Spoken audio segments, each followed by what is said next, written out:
Have you ever watched a show and felt something was missing? Uh, if you're a fan of Supernatural, you might be surprised to learn that you've been experiencing a different version of its first season. Before diving into the details, a friendly reminder to subscribe to the channel and hit that like button.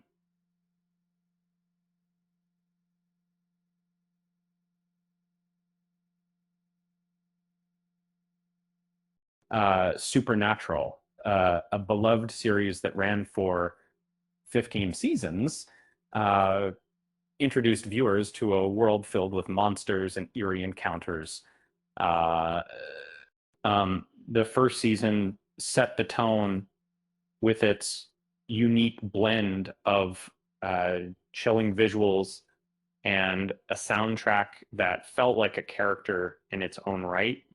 The iconic Chevy Impala shotguns and military jackets became symbols of the show, but the music played an equally vital role.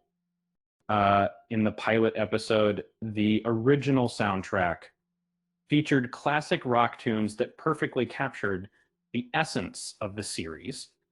However, many digital versions of season one have swapped these timeless tracks for more contemporary music. And uh, this change can leave viewers feeling like they've missed out on the true spirit of Supernatural.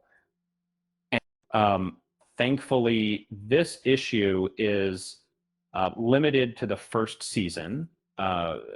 Later seasons return to the intended score. During a recent episode of the Supernatural Then and Now podcast, hosts Rob Benedict and Richard Speight Jr. reminisced about the show's early days.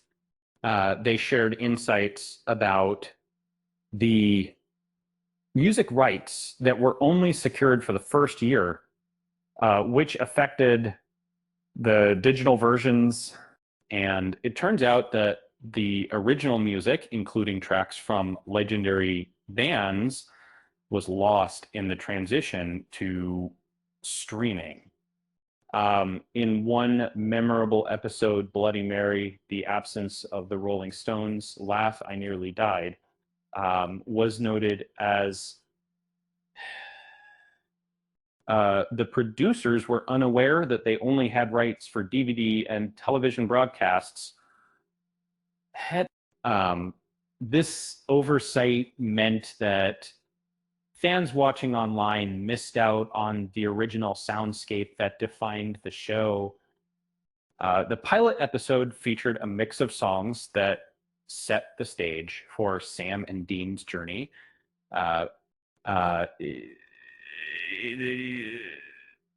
And while some tracks remained consistent, others were replaced, altering the viewing experience.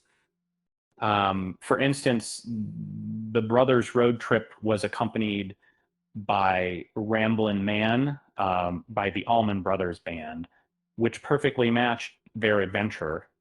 Unfortunately, the replacement track didn't quite capture the same vibe. And one of the most iconic moments came when Dean declared, the driver picks the music, shotgun shuts his kick hole, the four blasting AC/DC's Back in Black. This scene encapsulated their brotherly bond, but the digital version replaced it with a less impactful song, diminishing its emotional weight. As the series progressed, the music continued to play a crucial role in the episode's skin. The use of In-A-Gadda-Da-Vida created a powerful atmosphere that left the producers in awe. And however, the streaming version replaced it with a track that didn't resonate in the same way, highlighting how music can shape our emotional connection to a scene. For dedicated fans, the absence of classic songs like Kansas, Carry On Wayward Son, and Pivotal Moments is felt deeply. The original music added layers of meaning that simply can't be replicated. The dramatic ending of season 1, underscored by Bad Moon Rising, is a perfect example of how the right song can elevate a moment to unforgettable heights. So if you've been watching Supernatural on a streaming platform, you might want to consider picking up the BBB collection. After all, who wouldn't want to experience the show as it was originally intended? And remember, if you ever feel like your playlist is missing something, just ask yourself, what would Dean Winchester do? With that said, thanks for watching, and until next time,